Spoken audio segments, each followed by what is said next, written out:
ये जो बत्रा साहब ने कहा, ये एक घोटाला है और ऐसे कई घोटाले हैं। धान का घोटाला तो अभी आ ही रहा है, इसी तरह आलू का घोटाला हो रहा है। आलू 50 पैसे किलो बिका है और भावांतर के उसमें किसके जा रहा है, कितने को दिया, उसमें भी इसी प्रकार के घोटाले चल रहे हैं। एक के बाद एक घोटाला हो रहा है। घोटालों की तो कोई कमी नहीं सरकार में, लेकिन जहाँ तक बजट का सवाल है, काफ़ी डिस्कशन हुआ। मुख्यमंत्री जी 3 घंटे तक बजट पढ़ा और 2.5 घंटे जवाब दिया। लेकिन बजट में है क्या, असलियत क्या है? असलियत यह है कि हरियाणा को कर्जे में डुबाने का काम किया आज, और कैपिटल एक्सपेंडिचर के लिए कुल 21,000 करोड़।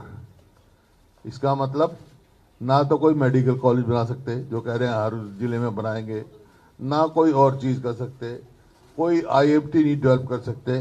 सवाल इस बात का है, आज ये बताना चाहिए था इनको, 11 साल हो गए हरियाणा में एक मेट्रो का नया पुल नहीं लगा, 1 इंच रेलवे लाइन नहीं बनी, एक कोई बड़ा इंस्टीट्यूशन नहीं आया, 1 यूनिट बिजली की पैदा नहीं करी। फिर कहाँ गया? 76,000 करोड़ रुपया कर्जा ले रहे और 65,000 के करीब उसमें ब्याज और मूल चुका रहे हैं। 10,000 यहाँ बचा, एस्केलेटेड है। 21,000 करोड़ भी एस्केलेटेड है हर बार ही। आप पूरे, मेरे पास तो ईयर वाइज रिकॉर्ड है, लेकिन अभी लंबी कहानी बनेगी। हर बारी एस्केलेटेड दिया है, 5-6 से 10,000 करोड़ कमी रेवेन्यू और वो होता है कैपिटल एक्सपेंडिचर। तो कहाँ है पैसा इनके पास जो इतनी बड़ी बातें कर रहे हैं? जो इनका संकल्प पत्र है, एक भी इन्होंने पूरा नहीं किया। मेरे पास वो भी है। और जैसा कर्जे में डुबाने का काम कैसे किया इन्होंने, 2-3 बात जरूर आपके इसमें लाऊंगा।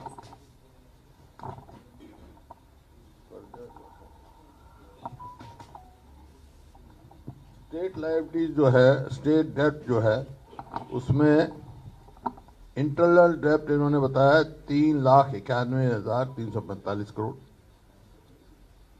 बजट 26-27 का है ये।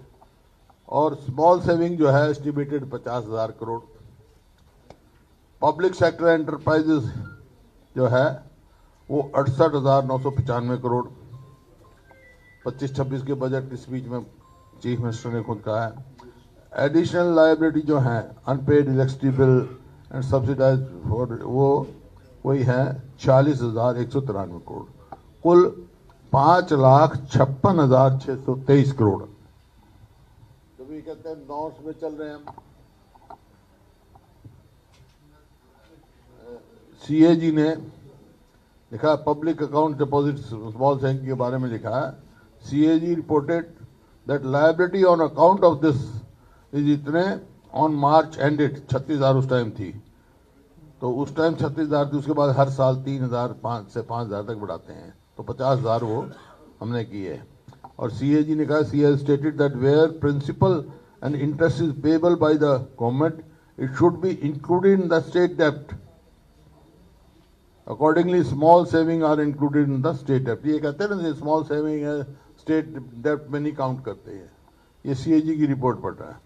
इसी प्रकार से जो स्टेट पब्लिक एंटरप्राइजेज का है, जो मैंने आपको फिगर दी है 68,995 करोड़, उसमें RBI working group has recommended that guarantee issued should be 5% of the revenue received और 0.5% of GSDP, which is less, but in Haryana state guarantee are more than 5% of GSDP.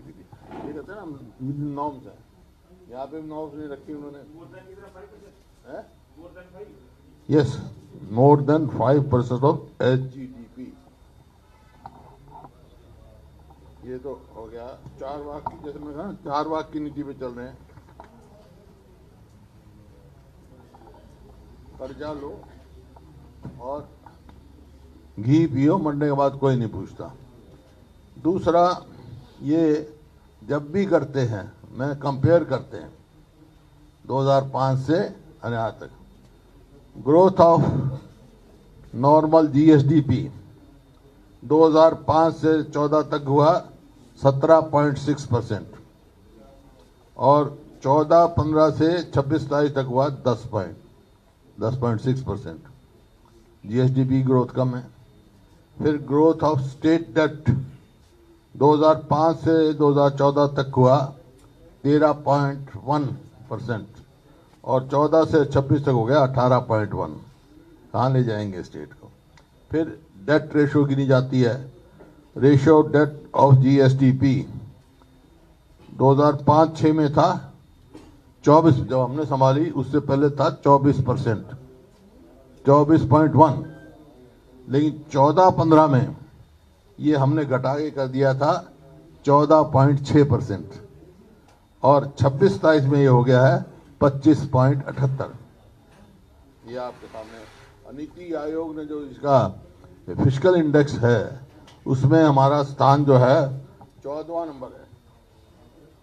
14वां number है, केवल हमारे से 4 state और पीछे हैं। तो financially हम उसमें कहाँ खड़े हैं आज आप देख रहे हैं खुद हैं? और ये तो आप देख ही रहे। प्रधानमंत्री फसल बीमा योजना में भी बीमा कंपनी कमा रही है 2086, इनकी रिपोर्ट है। आप इस प्रकार से कोई भी आप देखें, मैं ये कह रहा हूँ आज हम कहाँ खड़े हैं, ये इंडेक्स कहाँ खड़े हैं। हरियाणा की बीजेपी सरकार स्कूली शिक्षा को लेकर उच्चतर शिक्षा का बंटाधार कर दिया।